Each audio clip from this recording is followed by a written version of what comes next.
name is Soulless Convoy, and today I'm taking a look at Earthspark Deluxe Class Soundwave. I believe this is my first review of an officially licensed Transformers product, and I'm excited to get into this one. I usually don't review mainline on this channel because it's not exactly my interest, but I was really interested in this figure, and I'm happy to report that I have a lot to say about it. Let's just get in with the figure. I don't have the box, it was sent to me loose. I really do like this head sculpt. I know that some people have complained about like the silver paint on the sides being inaccurate, but I am honestly a really big fan, you know? I don't think that current toy lines have to be like 100% perfectly accurate, especially since they're usually aimed at younger kids. And I do appreciate adding the silver as a breakup and a callback to classical Soundwave designs. I understand some people wanted it just blue, but I do think the silver helps the breakup. There's some really nice gold paint on the chest here, and some red paint here, some silver highlights, some red paint here. The paint is really sparse, but I'm really happy to report that they actually do seem to be using it well. They have some paint on the cannon here, so it's a good use of the budget. They understand, you know, this is a really budget toy. It's cheaper than a usual Hasbro Deluxe. It retails for $19.99. So there isn't a lot of paint budget to go around, but I'm happy to report they do seem to understand what to prioritize. And it does turn out really well. This entire section is just done really well. The Decepticon logo, though, mine is chipping a bit because I think it rests on the chest plate in alternate mode, which is kind of unfortunate, but you know, it is what it is. Again, this is meant to be a children's toy, so I'm not really going to be hypercritical of some issues like that with minor fit and finish. The overall design, I have to be honest, I really do like it.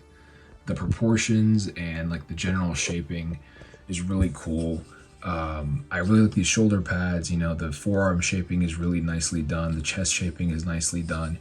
Like, yeah, obviously elephant in the room, there's no chest cassette compartment, but I'm not really like upset about that at all on a toy like this. I will say that's an interesting sentence.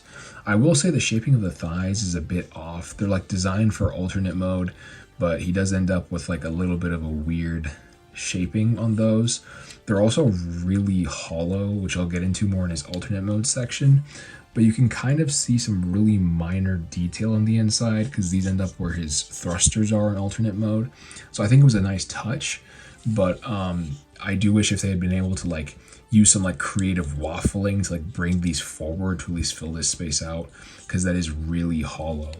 The back of the legs, again, considering the transformation, these are also going to be hollow with these large chunks of kibble. They don't really get in the way when posing though, and it's understandable understanding the transformation, but another hinge like right here would have done a lot of work, I think. From the back though, otherwise besides these, he is pretty clean. There's some hollowing right here, but it's honestly not that big of a deal. There's also some detail hidden in there, which is really cool. I actually like that. Let me get into articulation on this guy really quickly. The head, again, love that head sculpt. It does get you actually a bit down because there's a hinge in there, but that's the maximum you get up, which is kind of a shame. I would have liked a little bit more head up, but it's fine. The ball joint is just limited. You also do get a little bit of Soundwave side to side.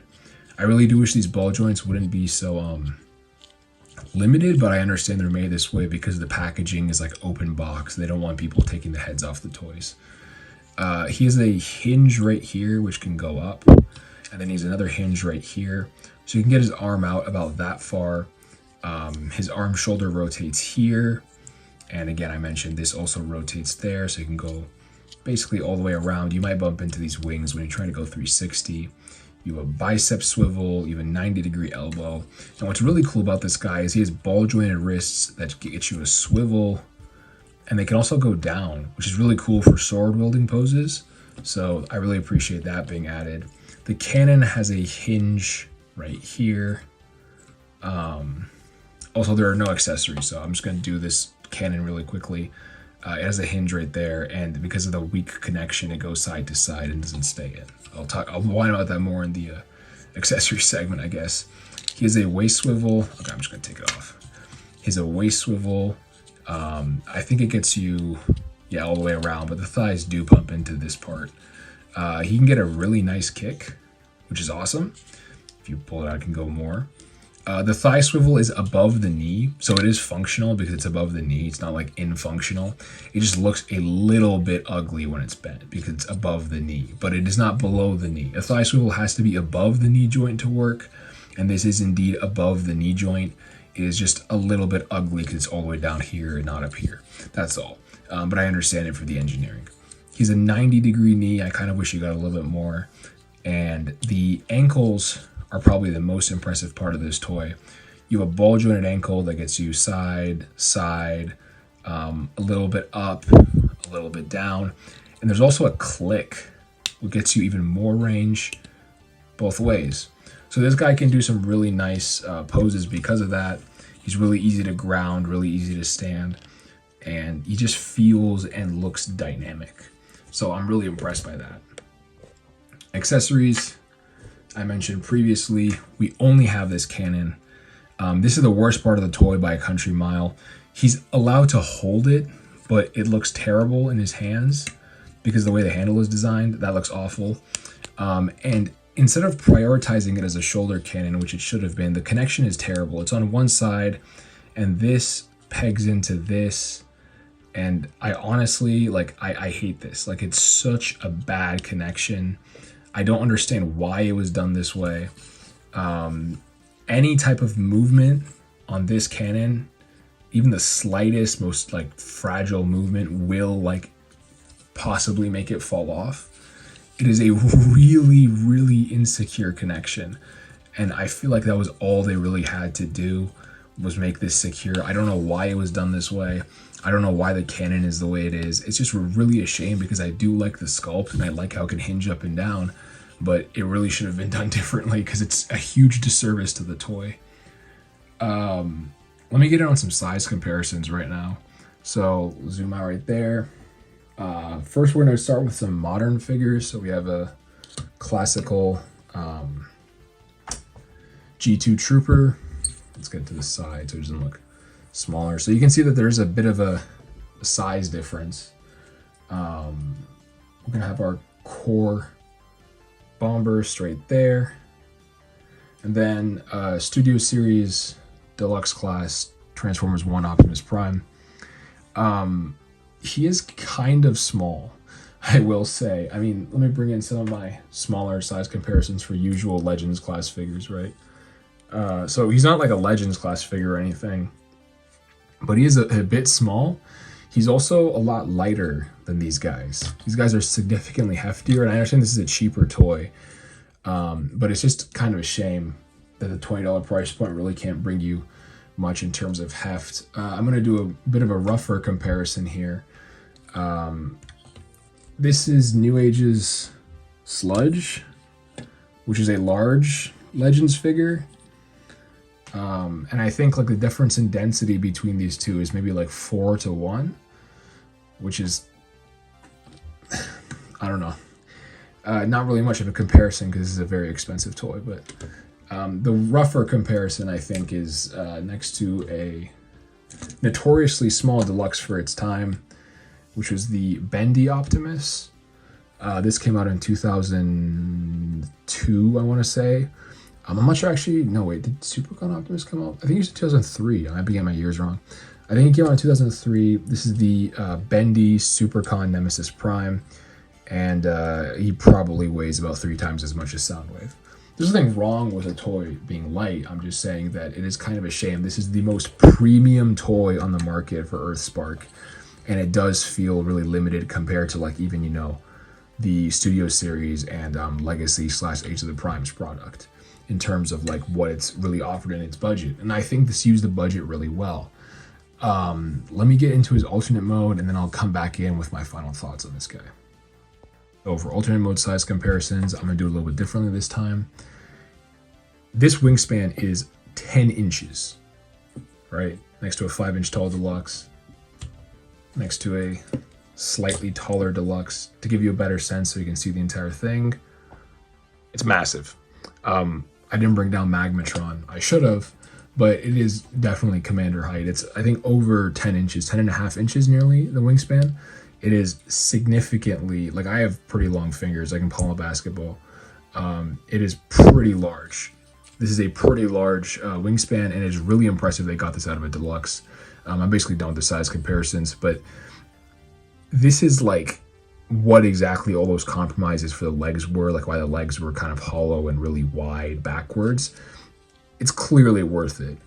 Like I mentioned, the hollow thighs, you can kind of see the thruster detail in there. I'm really sorry that there we go.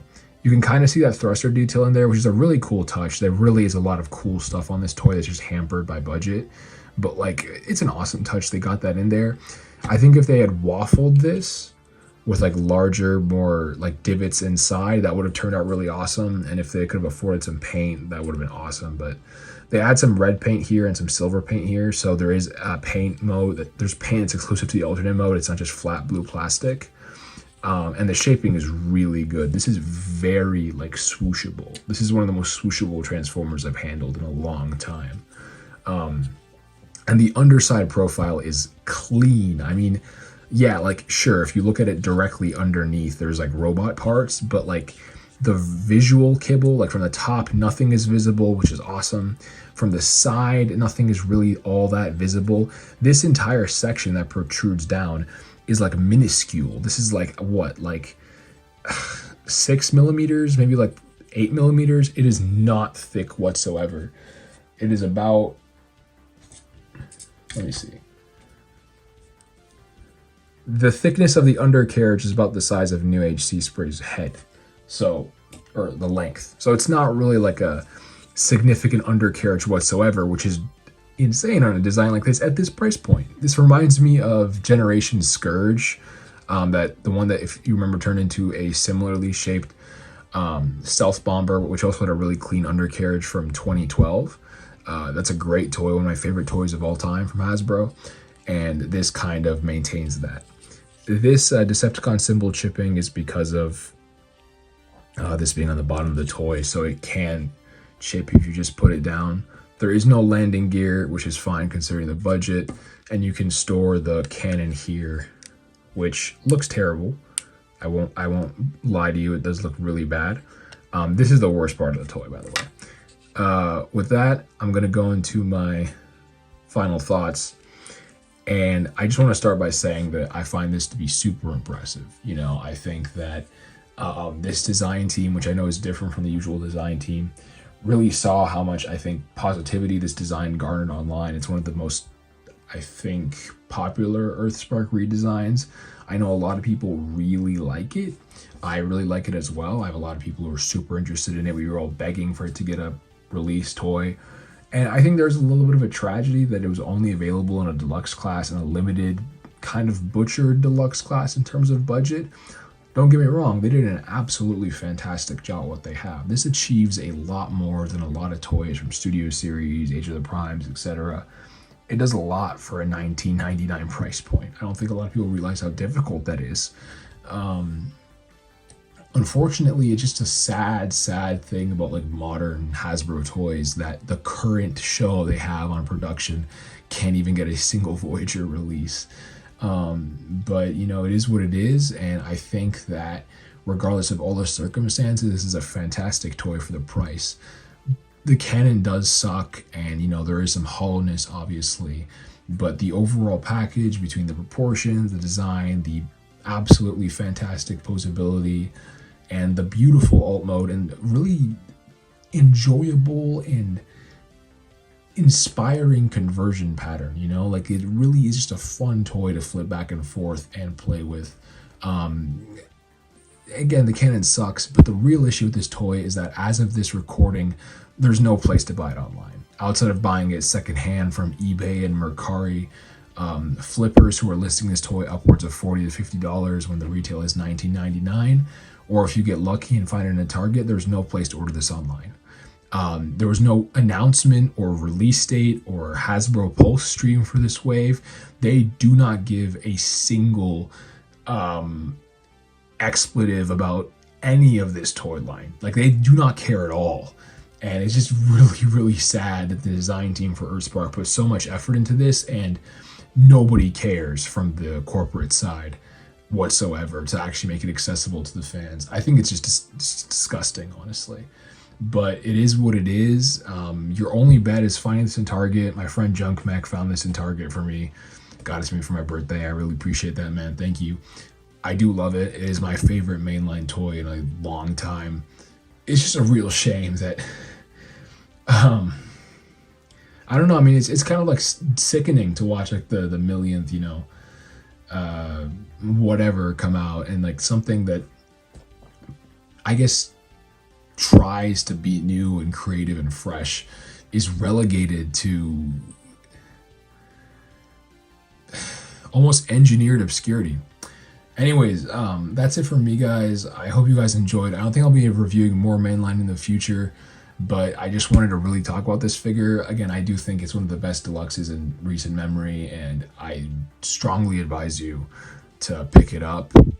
Even if you don't like it, I am sure there's a Transformers fan who would love to take it off you for somewhere near retail price. So really give this one a look. I think it's really worth it. That's it from me, guys. Have a great one. I'll see you all soon. Peace.